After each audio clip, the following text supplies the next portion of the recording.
Cada vez que creemos haber llegado al límite de lo inexplicable, surgen nuevos enigmas que nos demuestran lo contrario.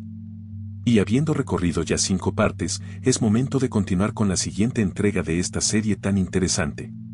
Hoy les traigo la 6ª parte de los misterios sin resolver que quizá no conocías, un recorrido por nuevos casos cada vez más interesantes y poco mencionados, donde exploraremos sus historias y teorías. Sin más que decir, comencemos. Continuamos con el nivel 21. Floyd Collins era un hábil explorador de cuevas en Kentucky a principios del siglo XX. Pero el 30 de enero de 1925, mientras intentaba ensanchar un pasaje en Sand Cave, su lámpara comenzó a apagarse. Al apresurarse para salir, un paso en falso provocó que una roca de 20 kilos cayera sobre su pierna izquierda, inmovilizándolo a más de 18 metros bajo tierra. Los equipos de rescate trabajaron durante 17 días, con maquinaria, excavadores y voluntarios, mientras periodistas y hasta la Guardia Nacional rodeaban la cueva, como si se tratara de un macabro espectáculo en vivo. Durante semanas, miles siguieron la historia en los periódicos y la radio, sin embargo, los túneles eran demasiado angostos para maquinaria y la roca demasiado pesada. Los rescatistas nunca lograron sacarlo, y el 16 de febrero, cuando finalmente llegaron hasta él, Floyd ya había muerto, y como la roca aún sujetaba su pierna, se decidió sellar la cueva con su cuerpo dentro. Pero su familia no se resignó, y 2 meses después, su hermano y un equipo de amigos excavaron un túnel paralelo, y lograron recuperar el cadáver completo, el cual fue embalsamado y recibió un entierro digno en la granja familiar. La historia, sin embargo, tomó un giro aún más macabro cuando en 1927, el nuevo dueño de una cueva turística, exhumó el cuerpo y lo colocó en un ataúd de vidrio dentro de su Crystal Cave como atracción. Fue allí, en 1929, donde ocurrió el verdadero misterio, ya que alguien robó el cuerpo de Floyd, lo mutiló, robó su pierna izquierda, sí, esa que fue aprisionada por la roca que lo atrapó en primera instancia, y posteriormente fue abandonado en un campo. Algunos creen que el propio dueño instigó el robo para atraer más visitantes con la leyenda de la pierna perdida, y otros sostienen que un coleccionista enfermizo se la llevó como una reliquia. Posteriormente, el cadáver fue recuperado y volvió a ser exhibido, pero con el tiempo sufriría más profanaciones hasta que finalmente, en 1989, la familia logró enterrarlo en paz en un cementerio local. A pesar de las teorías proporcionadas, lo cierto es que la pierna nunca fue recuperada, y el por qué, o para qué la robaron, sigue siendo un completo misterio sin resolver.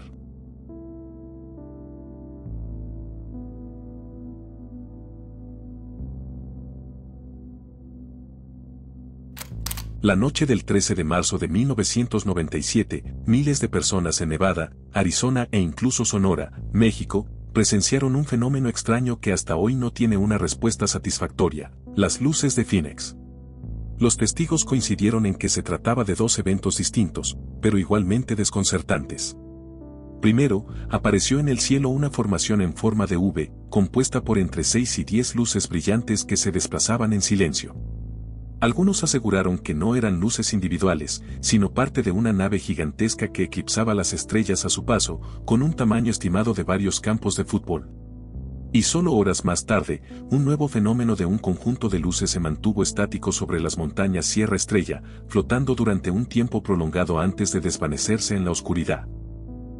La explicación oficial llegó pronto, cuando la Fuerza Aérea estadounidense atribuyó la formación en V a los aviones A-10 Thunderbolt II, que realizaban un entrenamiento en formación, mientras que las luces estacionarias fueron explicadas como bengalas lanzadas por la Guardia Nacional Aérea, cuyo calor habría generado corrientes que prolongaron su caída. Sin embargo, estas explicaciones no convencieron a todos, ya que numerosos testigos, incluyendo pilotos, insistieron en que los objetos se movían de forma incompatible con aviones o bengalas. La controversia aumentó cuando el entonces gobernador de Arizona, Fred Symington, ridiculizó el incidente presentando en conferencia de prensa a un ayudante disfrazado de extraterrestre. Pero años más tarde, el propio Symington admitió que había visto personalmente el fenómeno y que lo que observó era algo gigantesco y posiblemente de otro mundo. Por supuesto, la teoría principal sostiene que las luces fueron parte de un proyecto militar secreto nunca revelado, quizás vinculado a pruebas de aeronaves experimentales en la región. Pero la alternativa, mucho más especulativa, afirma que aquella noche Arizona fue testigo de uno de los mayores avistamientos ovni de la historia, un encuentro masivo que el gobierno intentó encubrir.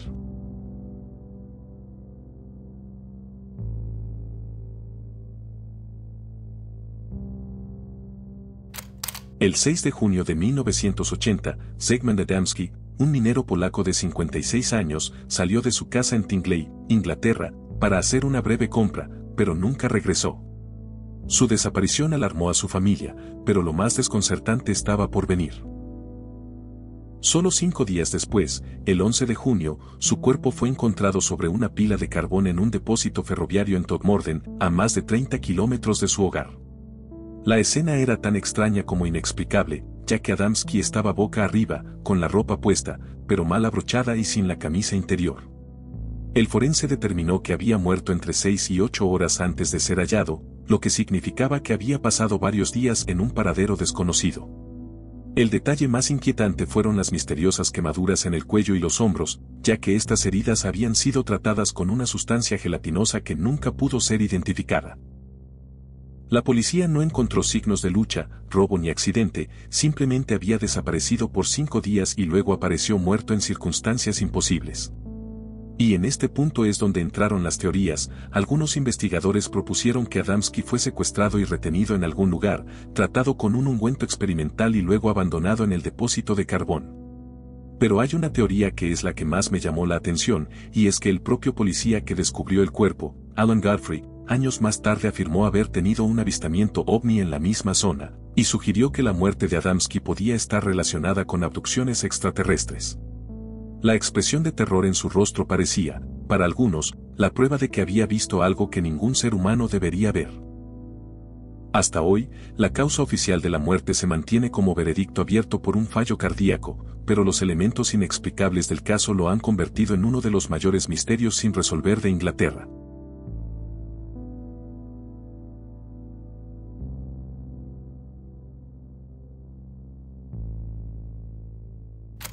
En el otoño de 1982, una pesadilla se hizo realidad, cuando a lo largo de una semana Chicago fue el escenario de una ola de muertes inexplicables.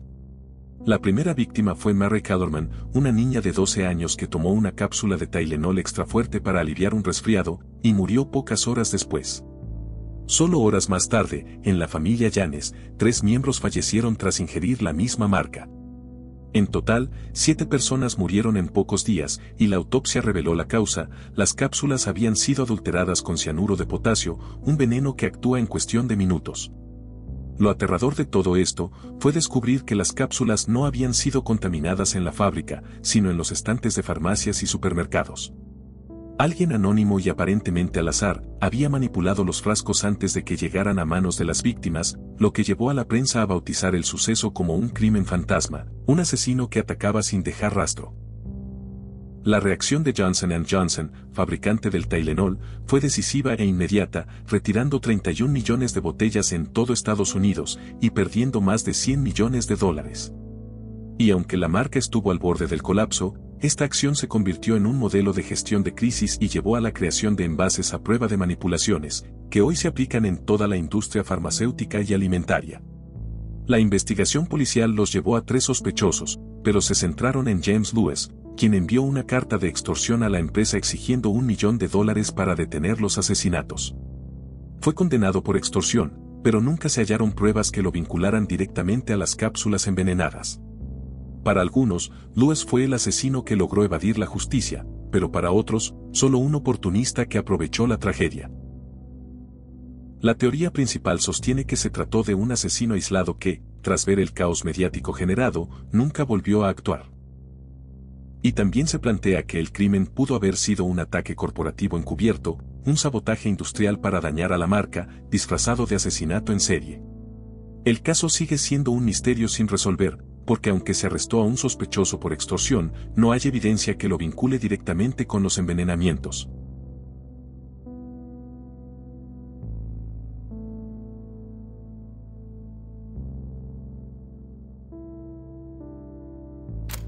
El 8 de marzo de 2014, el vuelo MH370 de Malaysia Airlines despegó de Kuala Lumpur, rumbo a Pekín con 239 personas a bordo. Y alrededor de la 1 de la mañana, el copiloto envió el último mensaje de voz diciendo, «Buenas noches, Malasia 370». 2 minutos después, el transpondedor se apagó y el avión desapareció de los radares civiles. El avión, en vez de dirigirse a China, realizó un giro brusco hacia el oeste, sobrevolando la península de Malasia. Los radares militares lo siguieron por un tiempo sin considerarlo una amenaza, y luego, se convirtió en un vuelo fantasma sin comunicaciones, emitiendo pulsos automáticos a un satélite de la empresa Inmarsat. Estos permitieron reconstruir una trayectoria que se extendió por casi 7 horas hasta terminar, probablemente, en algún punto remoto del Océano Índico Sur. La teoría más aceptada apunta al capitán Zaharia Matza, ya que investigadores hallaron en su simulador de vuelo doméstico rutas similares a la trayectoria final del MH370. Según esta hipótesis, habría despresurizado la cabina para incapacitar a pasajeros y tripulación, antes de estrellar deliberadamente el avión en un área imposible de localizar. Sin embargo, nunca se encontró evidencia que probara sus intenciones de estrellar el avión de forma intencionada. Otra explicación sostiene que un fallo mecánico o incendio pudo desactivar los sistemas y dejar inconsciente a los pilotos, mientras el avión volaba en piloto automático hasta quedarse sin combustible. También se barajó la posibilidad de un secuestro o sabotaje, pero ninguna organización terrorista se adjudicó la tragedia, lo que debilitó esta teoría. La búsqueda del MH370 se convirtió en la más extensa y costosa de la historia de la aviación, y aunque no se encontró el fuselaje, diferentes fragmentos del avión fueron hallados en las costas de África y en la isla Reunión, confirmando que la aeronave se había estrellado. Lo que hace al caso uno de los mayores enigmas es la desconexión total, ya que las pocas evidencias físicas, como los fragmentos de escombros, solo confirman que se estrelló, pero no el cómo ni el por qué. Y a falta de una caja negra recuperada y la ausencia del fuselaje, confirmar cualquier teoría es casi imposible.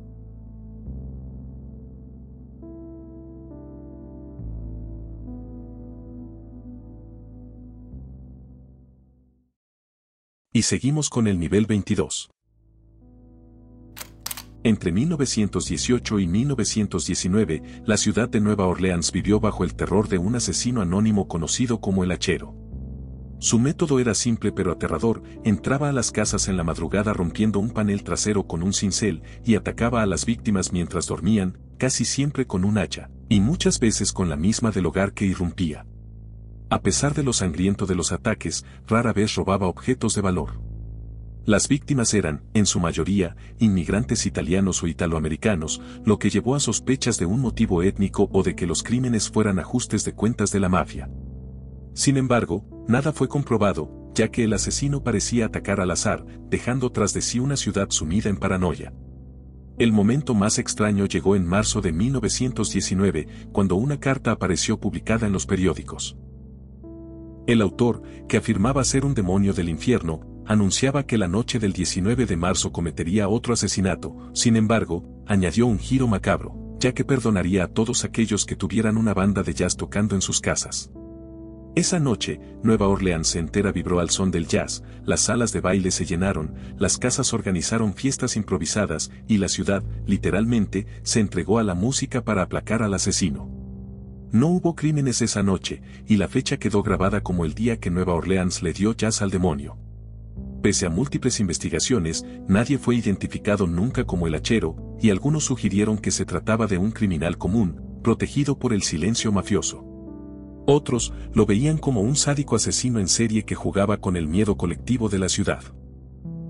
El hecho de que cesara sus ataques tan repentinamente también alimentó teorías, ya que no se sabe si murió, o simplemente decidió desaparecer tras sentir que había alcanzado la fama eterna con su carta.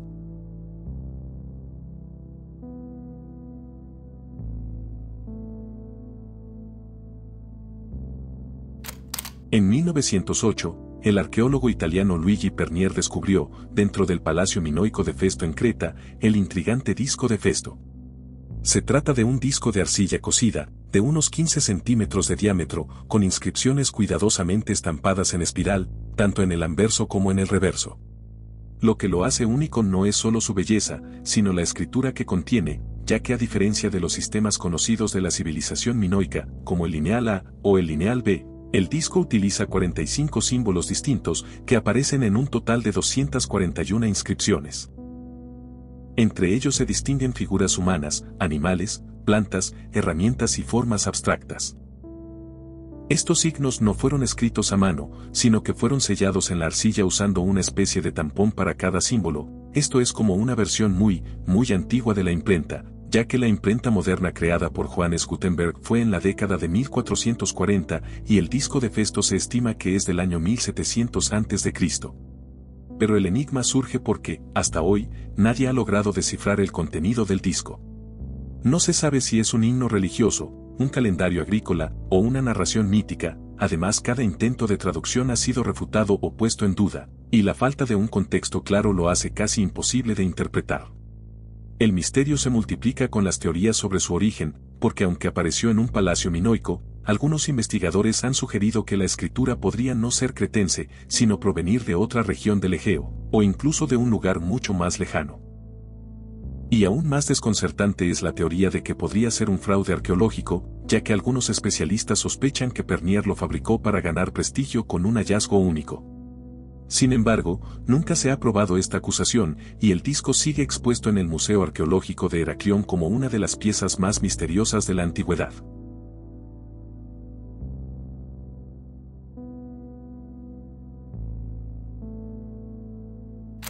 El 1 de mayo de 1981, los estudiantes de la Universidad de Arizona se encontraron con algo inusual en las páginas de la Arizona Daily Wildcat. Era un anuncio extraño, escrito con símbolos, coordenadas y frases enigmáticas que parecían salidas de un código secreto. Pero lo que nadie imaginó es que este no sería un hecho aislado, sino el inicio de una tradición que se repite cada 1 de mayo desde entonces, conocidos como los anuncios Mayday. A lo largo de las décadas, estos mensajes han mantenido una estética críptica, ya que algunos incluyen coordenadas que apuntan a rincones del campus, citas literarias, símbolos ocultos y hasta menciones a entidades misteriosas como el orfanato. También se mencionan a personajes con nombres evocadores como Yanes, Mitras o Immelfarb. Muchos criptógrafos aficionados, profesores y entusiastas han intentado encontrar un patrón o una clave maestra, y a pesar de que algunas referencias parecen tener bases históricas, religiosas o filosóficas, el significado global del mensaje sigue sin descifrarse. Con el tiempo, han surgido múltiples teorías, y la más extendida es que probablemente se trate de un juego de rol de realidad alternativa, creado por un grupo de estudiantes, que de alguna manera se ha transmitido de generación en generación. Otros sostienen que los anuncios son en realidad comunicados internos de una sociedad secreta universitaria, vinculada a el orfanato. También hay quienes creen que es un experimento artístico o social, cuyo fin es observar cómo la incertidumbre y el misterio se propagan. Y claro, no falta la teoría más sencilla que a menudo siempre es la correcta, y es que existe la posibilidad de que todo sea una broma elaborada, sorprendente solo por su constancia durante más de 40 años. Lo cierto es que, en plena era digital, cuando la información fluye sin fronteras, el misterio Mayday se mantiene intacto.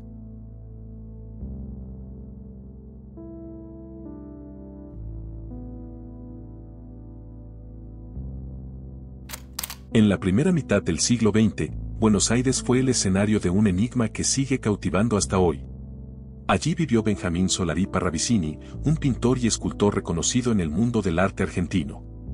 Sin embargo, su fama posterior no se debe a sus lienzos ni a sus esculturas, sino a algo mucho más inquietante, las psicografías. Parravicini afirmaba que estas psicografías eran mensajes dictados por su ángel guardián, y el proceso consistía en un dibujo extraño, acompañado de frases enigmáticas que parecían carecer de sentido, hasta que, décadas más tarde, algunos de esos escritos parecían cobrar vida en hechos reales. Entre sus cientos de psicografías, algunas resaltan de manera casi profética.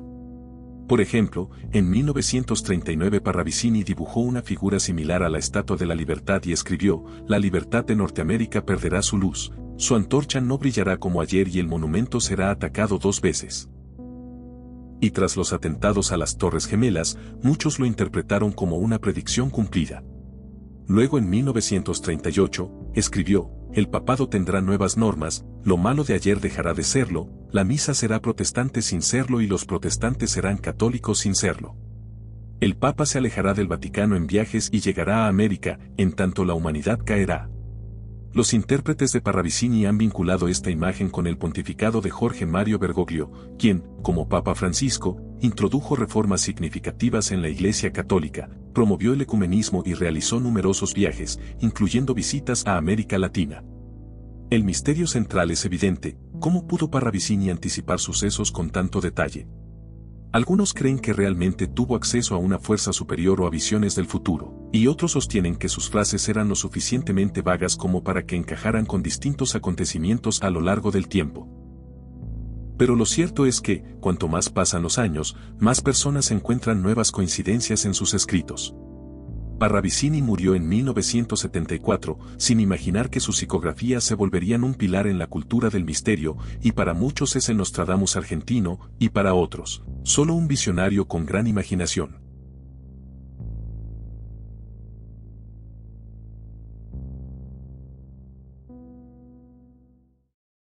Descendemos al nivel 23. El 15 de enero de 1947, Los Ángeles se despertó con un descubrimiento que paralizó a la nación. Betty Bersinger, una madre que paseaba con su hija, encontró en un lote baldío lo que a primera vista parecía un maniquí, pero al acercarse, descubrió con horror que era el cuerpo de una mujer joven, completamente cortado por la mitad a la altura de la cintura. Era Elizabeth Short, una aspirante actriz de 22 años. La brutalidad del crimen conmocionó a todos, ya que su cuerpo no solo estaba bisecado, sino que también había sido lavado y drenado de toda su sangre. Además, su rostro había sido mutilado con una sonrisa macabra que se extendía desde las comisuras de los labios hasta las orejas, un rasgo distintivo que se asemeja a la sonrisa de Glasgow. La prensa, sedienta de detalles y sensacionalismo, la apodó rápidamente como la Dalia Negra, por su supuesta afición a la ropa negra y en referencia a una película de la época, La Dalia Azul. Su apodo, y el misterio en torno a su vida y muerte, desató uno de los mayores frenesís mediáticos del siglo XX. Y el misterio se profundizó más aún, cuando el asesino comenzó a enviar cartas a la policía y a los periódicos. En ellas, se burlaba de los investigadores y ofrecía pistas falsas, añadiendo una capa de macabra comunicación directa que atormentó a las autoridades. A pesar de una de las investigaciones más grandes de la historia de la policía de Los Ángeles, con cientos de sospechosos y múltiples confesiones que resultaron ser falsas, el caso nunca se resolvió. El principal sospechoso hasta el día de hoy es George Hodo, un médico y cirujano, al que se le relaciona con la víctima y cuya residencia en el momento de los hechos fue objeto de sospechas. El caso de la Dalia Negra se convirtió en un pilar de la cultura popular, inspirando libros, películas y series, y sigue siendo uno de los enigmas criminales más fascinantes de la historia moderna, un recordatorio de que a veces, la realidad puede ser más aterradora que la ficción.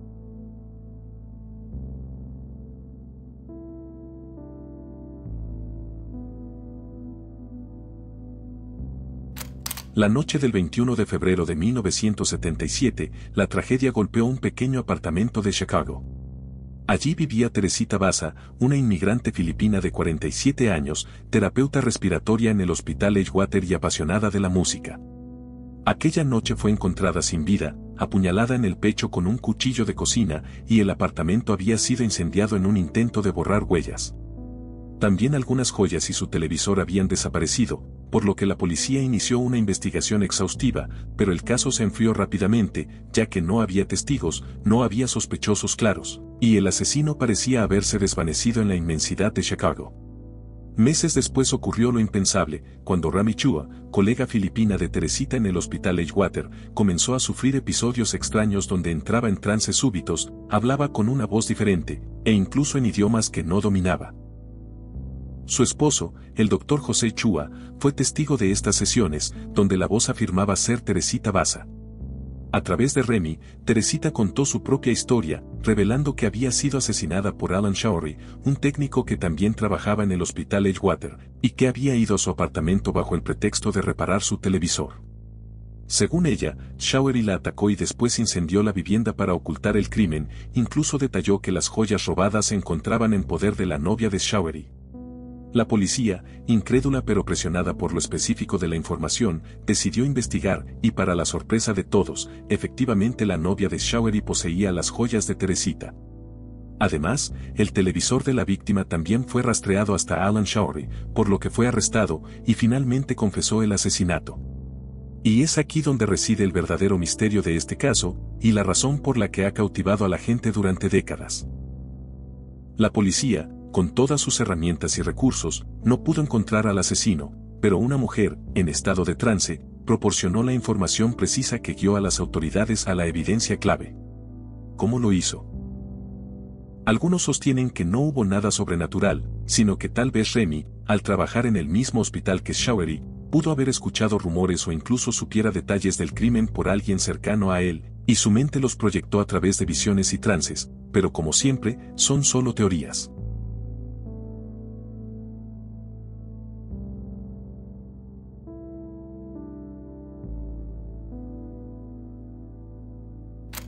En 1872, unos obreros cavaban un agujero para instalar una cerca cuando dieron con un extraño bulto de arcilla.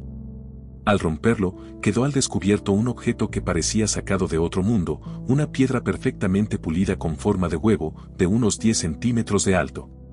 Estaba hecha de una roca metamórfica, pero lo que realmente desconcertaba eran los grabados que cubrían su superficie, una flecha invertida, una mazorca de maíz, una espiral y lo que parece un rostro humano. Además, el objeto tenía 2 agujeros perforados con precisión en sus extremos. Lo más inquietante es que uno de ellos parecía haber sido hecho con una broca de tipo moderno, y el otro es más grande, lo cual sugiere que se colocó sobre un eje de metal y se retiró varias veces, pero, ¿para qué? Desde entonces, el llamado huevo de Winnie Pesauki ha sido un enigma, ya que nadie sabe quién lo fabricó, ni cuándo, ni con qué propósito. Algunos arqueólogos sugieren que pudo haber sido creado por tribus nativas de la región, como los Pennacook, quizá como un objeto ceremonial o un símbolo de poder. Otros han ido más lejos, comparando sus grabados con piezas celtas, especulando que podría tratarse de una reliquia traída a América en tiempos precolombinos. Sin embargo, la teoría más escéptica propone que todo es un engaño, una pieza fabricada en la era victoriana, tal vez como broma o incluso como intento de crear un artefacto misterioso para fascinar a la gente. Hoy, el huevo de piedra se exhibe en la Sociedad Histórica de New Hampshire, donde sigue siendo un desafío para investigadores y curiosos.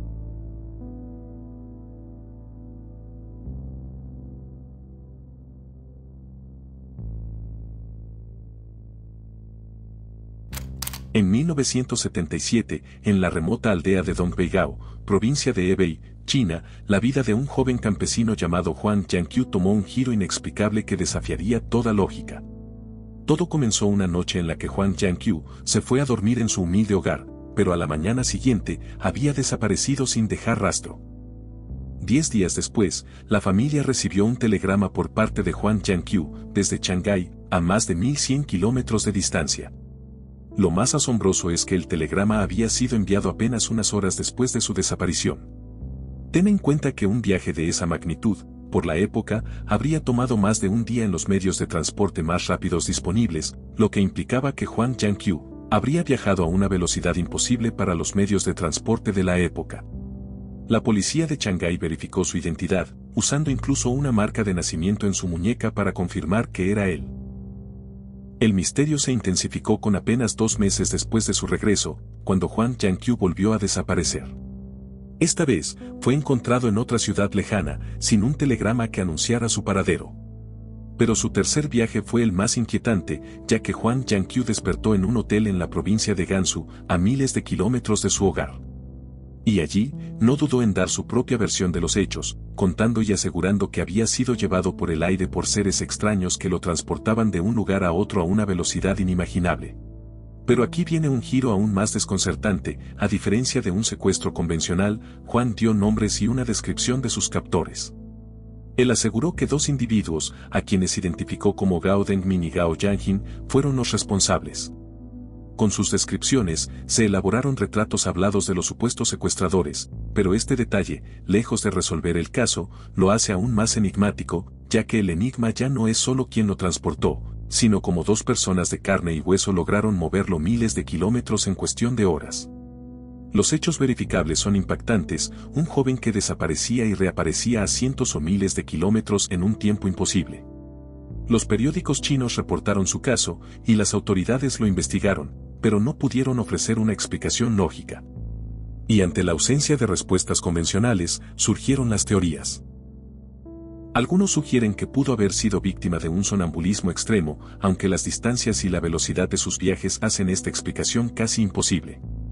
La versión más popular, y la que el propio Huang Yanqiu defendió, apunta a un fenómeno paranormal o incluso a una abducción extraterrestre, donde seres desconocidos lo usaban para algún tipo de experimento. Finalmente, algunos escépticos han sugerido un engaño, pero no hay pruebas de que Huang Yanqiu se beneficiara de sus desapariciones, y de hecho, su vida fue marcada por este inexplicable suceso. Hasta la fecha, este incidente no tiene una explicación plausible más allá del escepticismo.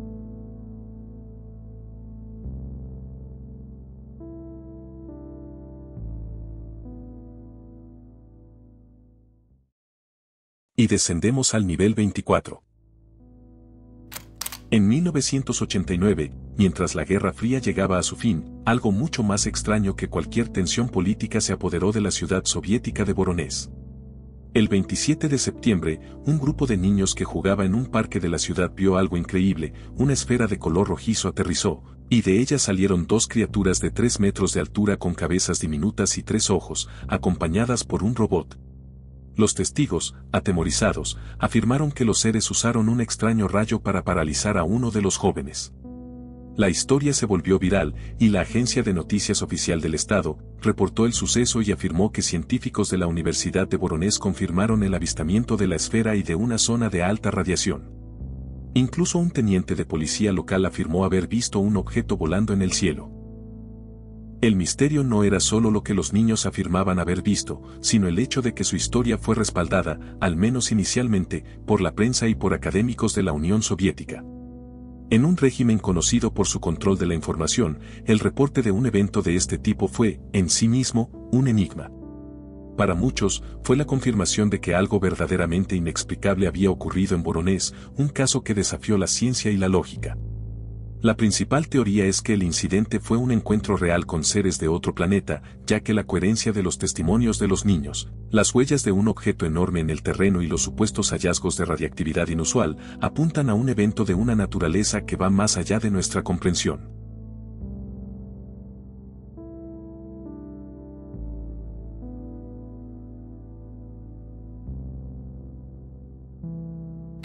Desde finales de los años 60, los rancheros de zonas rurales en Estados Unidos comenzaron a reportar escenas inquietantes en sus praderas: vacas muertas con mutilaciones tan precisas que parecían obra de un cirujano.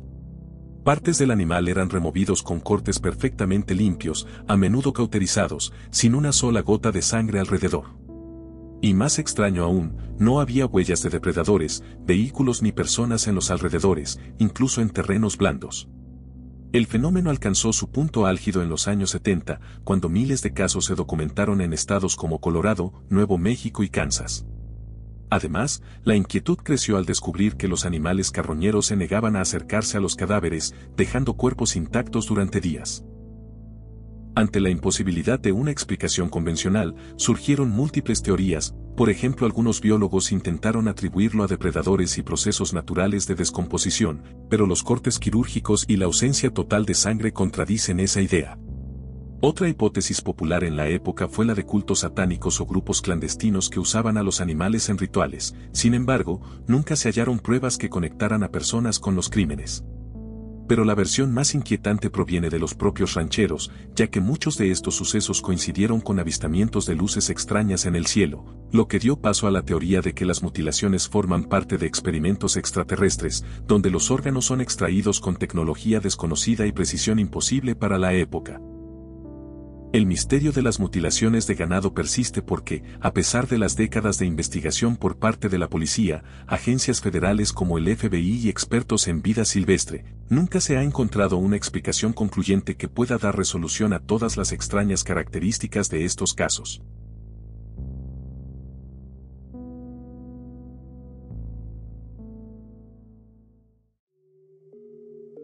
Tal vez nunca sepamos qué ocurrió realmente en muchos de estos enigmas, pero lo cierto es que nos recuerdan que el mundo que habitamos está lleno de preguntas sin respuesta. Y si esta nueva entrega te gustó y te pareció entretenida, por favor, suscríbete, me ayudarías mucho para poder seguir creciendo y continuar realizando este contenido que tanto me gusta compartir con ustedes. Y por supuesto dale al pulgar arriba, y comenta qué caso te pareció el más interesante. Desde acá envío un agradecimiento especial a la maravillosa Tomoyo, quien realizó las espectaculares miniaturas que viste en este video. Muchas gracias por llegar al final, espero de corazón que te haya gustado. Nos veremos muy pronto con un próximo enigma. Esto fue el laberinto del misterio. Adiós.